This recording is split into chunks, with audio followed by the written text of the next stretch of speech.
Okay. Did we watch? Is this the same channel we watched the other week? Heroes are so common in... Is this the same channel we watched the other week? I don't remember. I feel like it is. Yes. You know, I will check this out. Why not? We'll check this out. Not all heroes pull swords from stone. Heroes are so common in stories that sometimes the term is used interchangeably with protagonist. The most famous storytelling structure in the West is the hero's journey. But what really is heroism? And given its saturation in stories, is anyone actually exploring it in a fresh new way? What if there was a story that showcased the value in small moments? Is this just going to be glazing Frieren for 11 minutes? I can get behind that. As much as the big ones. A show capable of subverting and embracing trope. One that's built around such sincerity that the heroic moments hit so hard. Welcome to a running series called Exploring Frieren. My name is Pei, this is going to be just glazing about how Frieren. not all heroes can pull swords from stone. Heroism is often reduced to its biggest moments. This isn't inherently a bad thing. Most of his content is glazing Frieren. What a channel. Triumphant scenes, brave actions, and characters overcoming life-threatening stakes all have their place in stories, rightfully so. However, not all heroes wear capes or save the day, because being a hero is ultimately about helping others, and in some cases, prophecy. I'm far from an expert on classic literature and its influence, but I do know that The Chosen One and prophecies are almost as old as written storytelling itself. But I think one of the main reasons the prophetic hero has held true across... I would say those are... I would be very surprised if they don't predate written story and go back into oral tradition. Thousands of years of storytelling is because it's simple for audiences. It's a fun and engaging way of foreshadowing the story you're going to tell. Because classically, stories built around heroes result in them always winning. The interesting part was how. Now, subverting the standard of the hero protagonist that's destined to win has become more common. The rise of anti-heroes, villain protagonists, and meta storytelling are all a response to subvert this standard of the hero. But not all subvert. A lot of it is because people are not able to write a good hero story, and not able to write something where it's actually compelling. It just feels like another retelling of the same tired, maybe not tired, the same overdone tropes. And there's nothing wrong with tropes, but if you're going to be doing tropes and you're going to be doing nothing but tropes, you have to be able to present them in a way that feels novel. Has to be denial. Something that makes Frieren Beyond Journey's End such an interesting story is the way it engages in trope. Subverting by denying a trope is different than embracing it and finding new depth, questions and answers that lead the story in a different direction than what we've seen time and time again, like making a completely new dish with almost the exact same ingredients. And one of my favorite examples of this in Frieren is the way they explore being a hero. They twist vanity on its head and showcase the value of the little unshiny moments that come with heroism as much as the big ones. Being a hero isn't just about saving the city from a dragon, it's also clearing an obstructed path that people use every day. Last week, I made an entire video talking about Frieren's depth as a broad concept, which is why this week I wanted to choose a specific example that showcases that depth. Today's video is brought to you by me. Turns out anime video essays are not as profitable as you'd imagine. Someday soon I'll replace this with actual sponsorships that will create a significantly more reliable source of income. But in the meantime, consider going to my Patreon. If you like my videos, have disposable income, and want to support me, go check it out. Okay, There's a link in the description below. There's a lot of heroes in Frieren. The two people I would argue are primary protagonists, Fern and Frieren, are absolutely heroes. And while I'll talk about both of them today, I want to focus more on Stark and Himmel. Frieren is a story built around the question of what comes after the hero's journey, and while the new party explores the world on their own adventure, there's a side-by-side comparison to the previous heroes that saved the world. This story is a lot about Frieren recontextualizing. Well, it's also a journey of Frieren sort of coming to terms with sort of the lifespan of a human, coming to terms with the fact that these people live really short lives, and she is not able to really understand what that means, because by the time she's joined Himmel's party, she's already like, isn't she already, like, she's already over like 1,000 or something? I don't remember how old Frieren is, but she's already lived like many human lifespans. And to her, waiting 50 years to see someone again, that's like a drop in the bucket. Specializing and learning more from her old experiences through her new ones. All of these people influenced Frieren, but as the story goes on, we learn that the forefront of that influence was Himmel. While Frieren is categorized as a mage, Eisen as a warrior, and Heider as a priest, Himmel simply categorized as a hero. Like I've said time and time again, this story really embraces trope at first. Right on the nose there. And while this character's fascinating, it's almost better juxtaposed to a new age hero, one who's influenced by his master, the warrior Eisen, and the stories of heroes before him, like Himmel. There's a lot to learn from the way this character's written. A constant lesson in acting and writing is the idea of character motivation. Why is a character acting the way they are? What do they want? Who are they, and who do they want to be? Understanding a character's motivation can provide incredible clarity, and I think the forefront motivation for both Stark and Himmel is the need to protect others. These characters consistently offer so much care and compassion to the people around them. It's actually kind of a unifying trait I've seen across many different anime when it comes to creating compelling heroes. That need to protect others is often paired with a hard-headed resistance to norms and pressures, the ability to stand in the face of extreme adversity and overcome it. Actually, in a really interesting way, I think Frieren also deeply falls into this category, someone that will not compromise. Every time I see this... Actually, in a really interesting way, I think... Every time I see this cottage scene now, I immediately think... Have you seen the, Have you seen the animation that was made by one of the animators who did work on Frieren? Of course I have. Yes, of course you have. Every time I see this cottage now, I think of that fucking video. Frieren also deeply falls into this category, someone that will not compromise on the standards that they believe in. She's also a very interesting exploration of heroism, but that's for another day.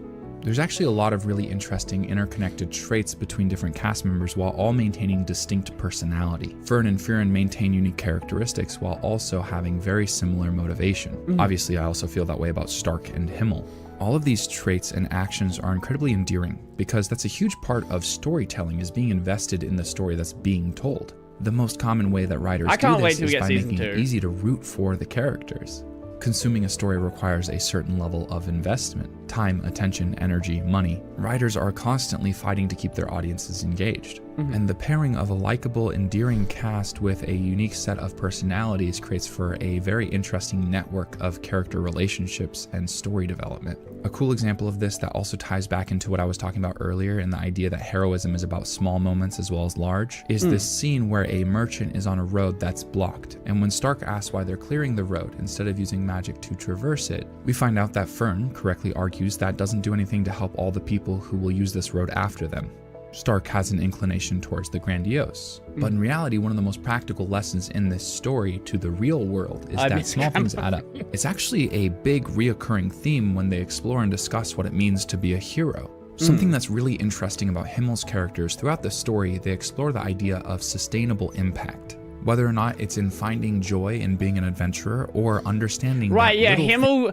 I remember the scene where they were going through the dungeon, and Himmel. Well, Frieren knew how to get through the dungeon. Himmel was like, "No, we are not going down the stairs until we clear this floor. We must clear the floor. We must enjoy the adventure, and then we'll progress." Things that help people's lives are worth it. We see this paralleled with Stark too. There's one scene where Frieren is looking around a city trying to find Stark. She keeps running into people who Stark had helped throughout the day, whether or not it was unloading a cart, playing with some kids, or stopping a rampaging bull. Not only does he fight for people in the big moments when there's serious danger, but he also loves interacting with them. Himmel wanted to 100% exactly. He wanted to go on an adventure. But this is where difference in personality comes in. Himmel's character is incredibly image-oriented to the point of vanity, getting statues of himself and his allies constructed in the cities they helped, paying close attention to the way he's perceived by others, and constantly presenting himself in his best light. His self-centered nature is often played for laughs, but as the story goes on, they do something that I haven't really seen done a lot. They showcase the positive aspects of Himmel's vanity.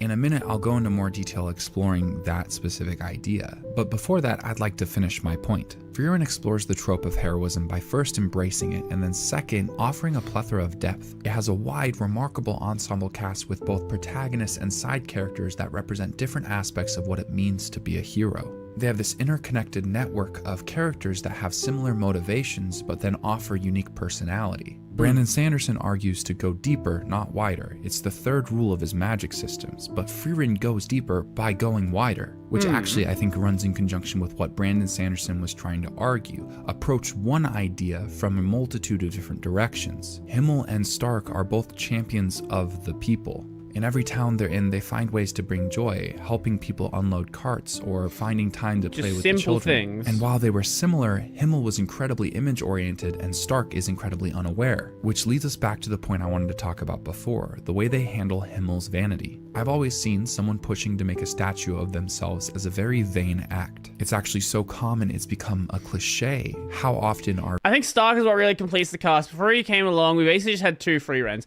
I think you're right there. Like, as much as I enjoy... So, when I watched Frieren, I really liked the series. However, I didn't really vibe with it until a couple of episodes in. I was like, this is good, but it's not amazing yet. Then when that shift happened, like, I think you're right. It really did complete the cast. And in the same way, I think that seeing Fern, like, in the Magic License arc, I think seeing Fern bounce off of other mages who have not been trained by a fucking god, like, seeing where she fits into that equation. I do think Stark, though, early on was very important to establish sort of... I guess establish... I don't even know how you would say it. So, I guess establish that Frieren and Fern are very different characters, and you didn't really have as many times for that to shine. Because Fern always wanted to be... Actually, here's a good way to put it. So... Fern always, like, even though she was so much younger, she always played that, like, I guess, a motherly role to Frieren, right? Like, she was always trying to make sure she didn't, like, you know, put her head into a mimic chest and things like that. But the relationship with Stark is very different, where you get to see Fern around someone her own age, someone who she can, like, banter with, and somebody who, even though it's not like a romantic thing, it's sort of, I guess, just seeing what she's like with somebody that isn't so far above her that she doesn't think that they're equals, I guess. Like, she knows that Frieren is vastly more powerful than her. Like, early on, Fern doesn't even realize how strong she really is.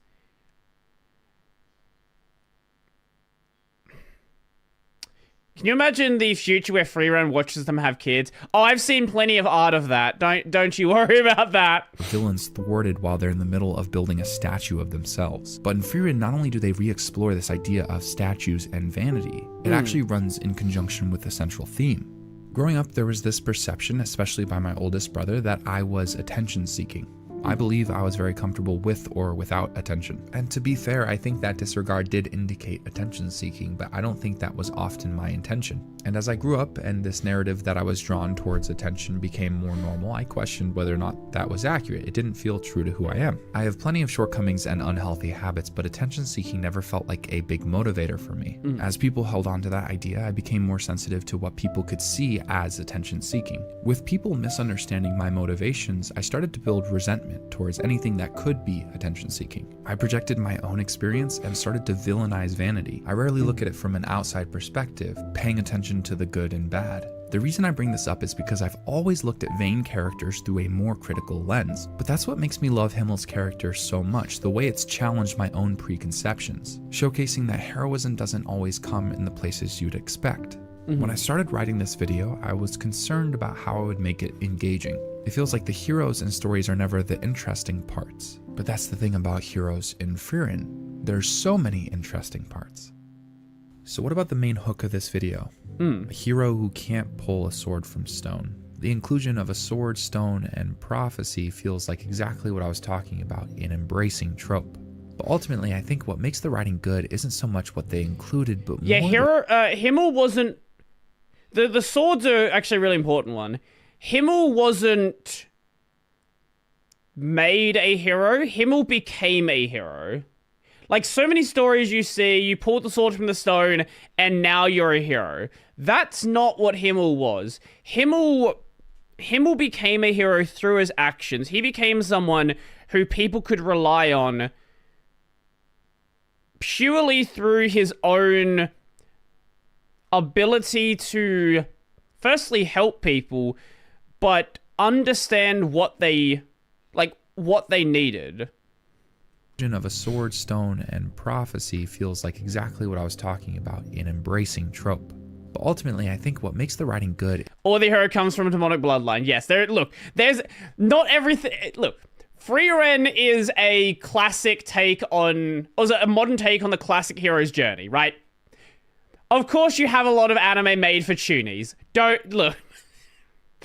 There's plenty of toonie anime out there. Isn't so much what they included, but more the way they navigated it.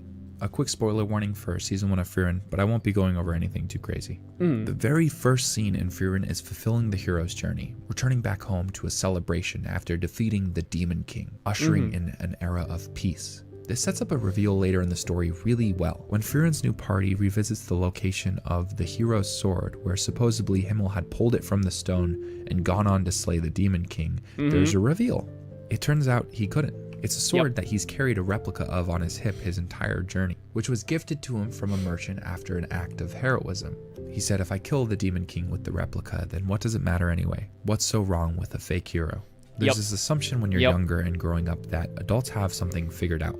And while experience is valuable and skills can give you tools to better handle life, I think that age often highlights just how little control we have. But people do have influence. Every day in decisions they make, big and small, try to help. Sometimes we make mistakes, we're unaware of our actions, and we cause more harm than good. But striving to learn from your mistakes and take responsibility for them and then get better at helping, I think that's a really cool ambition.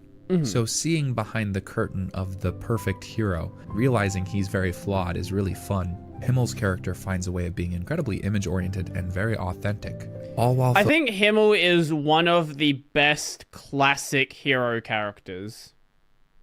Like, of that take on the simple, like, Arthurian hero, I don't know of any characters that handle the role better. Especially in anime. Focusing on the most important part of being a hero, trying to be helpful, a positive impact on people's lives, both big and small. And I think that's such a cool ambition that people can relate to and be inspired by directly. Stories have the opportunity to help us explore what we value and care about. And I think the archetype of a hero in stories is so reoccurring and saturated because it's so appealing. A lot of media is trying not to take itself too seriously nowadays, which I respect, and I think is good in many cases. But to see stories take vulnerable leaps of faith, wear their heart on their sleeve. I don't know what the fuck happened to this man as he got older. This man lost like fucking 4 feet of his height. It's really endearing. Frieren did so many things that I'm tired of in such new and interesting ways. Like Explorer, one of the best character archetypes in He so many shrank, he different did ways, shrink. and doing it really well.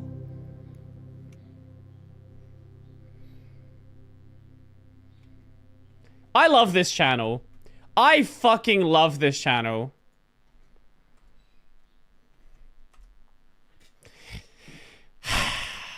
He's done. I can't wait for season 2 of Frieren. I really, really can't wait. Season 1, again, I thought it was... I didn't vibe with it in the first couple of episodes, but when I started vibing with it, incredible. Amazing, god tier series. Genuinely one of the best anime ever created. I wonder how many Here's Done thumbnails we've seen today. At least 19.